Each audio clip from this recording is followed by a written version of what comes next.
After years of construction, October 1st, 1971, the Contemporary Resort was one of the first Disney properties to open for business in Orlando, Florida. In 1973, President Nixon helped boost the popularity by hosting his "I'm Not a Crook" press conference at this resort. But let's not forget the revolutionary structural design of the hotel rooms being built off-site and then being slid into steel frames like Chester drawers. This became a benchmark for structural engineering throughout the world. Alright, I get it. This is not the History Channel. So on the 15th floor of this four-diamond award-winning resort, sits a restaurant that was originally known as Top of the World Restaurant, now known as California Grill. Featuring the artistic side of presenting popular recipes with an elegant twist, this restaurant, in my opinion, has the best view of any property. It overlooks Magic Kingdom and has a perfect view of Cinderella's castle, especially during the fireworks. Alright, so back on track. Today, we will be recreating one of my favorite dishes, Sonoma Goat Cheese Ravioli. Now let's get to it. When you can dream and you can't start a dream. Welcome to Remy's Apprentice, where we believe anyone can cook. For over 20 years, I've been dining at the Walt Disney World Resort and bringing the flavors of magic back to my own kitchen. Let me share some of these recipes with you.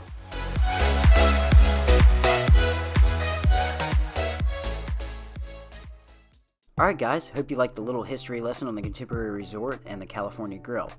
So, this recipe calls for 2 tablespoons of store-bought pesto, but you know me, we're not buying store-bought. We're going to make this as fresh as possible. To start things off, you're going to want 1 cup fresh packed basil leaf, 1/4 cup Parmesan cheese, 1/4 cup extra virgin olive oil, 2 tablespoons crushed walnut, 2 cloves of garlic. There we go, let's turn it into pesto. Let's go ahead and start by peeling and chopping our garlic.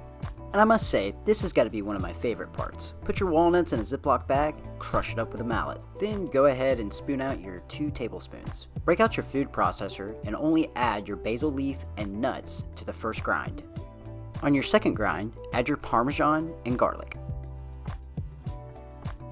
After second grind is complete, add in your olive oil and grind. Spoon into a bowl, cover, place in refrigerator until it's needed. So this recipe calls for something else that you could possibly buy from the store.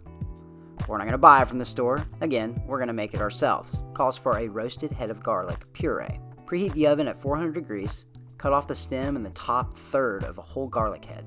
Place the garlic on a heavy sheet of heavy-duty aluminum foil and drizzle with olive oil. Wrap the garlic with foil, seal the edges as tightly as you possibly can, and roast for 1 hour. After 1 hour, remove garlic from oven and either squeeze or spoon out your puree. Cover, and store until needed. Now, I was very clear after I made pasta dough before. I told my wife I would never make it again. Today, she reminded me to never say never. So here goes. Time I can never get back, and a lot of flour that could go into making something sweet.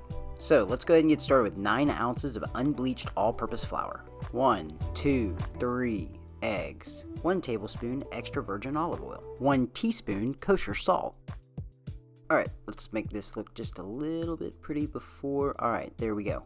Okay, there's all your ingredients for pasta. Place flour in a large mixing bowl, make a crater in the bottom of your flour, add in your olive oil, then your eggs, then your salt, then stir.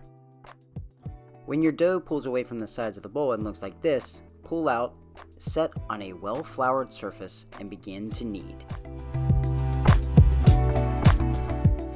When your dough becomes elastic and bouncy, it is then time to wrap in saran wrap and let it rest for 1 hour.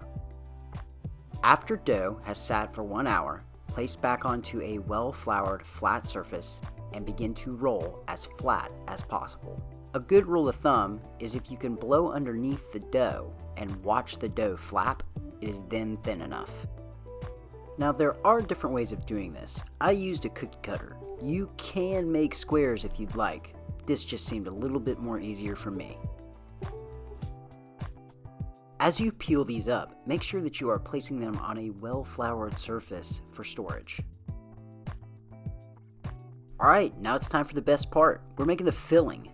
1 pound mild goat cheese, 5.5 ounces aged goat cheese, 1/2 cup breadcrumbs, 2 teaspoons oven roasted garlic puree, 2 tablespoons pesto, 1/2 teaspoon kosher salt, 2 teaspoons extra virgin olive oil. And there you go, all ingredients for your filling. In a large mixing bowl, add in your 2 tablespoons of pesto, 1 pound goat cheese, breadcrumbs, olive oil, roasted garlic puree, aged goat cheese, and salt. Go ahead and mix all of your ingredients together.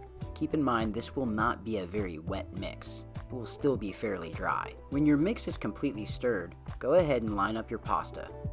Add 1 teaspoon of your mix to the top of each disc. After adding the top to your disc, make sure that you wet around the edges of your pasta with water. To ensure your pasta is sealed, crimp with a fork around the edges.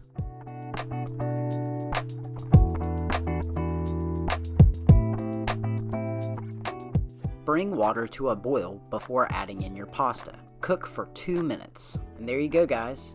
Just add a little bit of tomato bisque. You can store by that if you want, or you can look up a recipe. And this was pretty close to the real thing. Very, very creamy on the inside. Probably the best ravioli that I've ever had. Thanks for tuning in on this episode of Remy's Apprentice. Catch you at the next episode.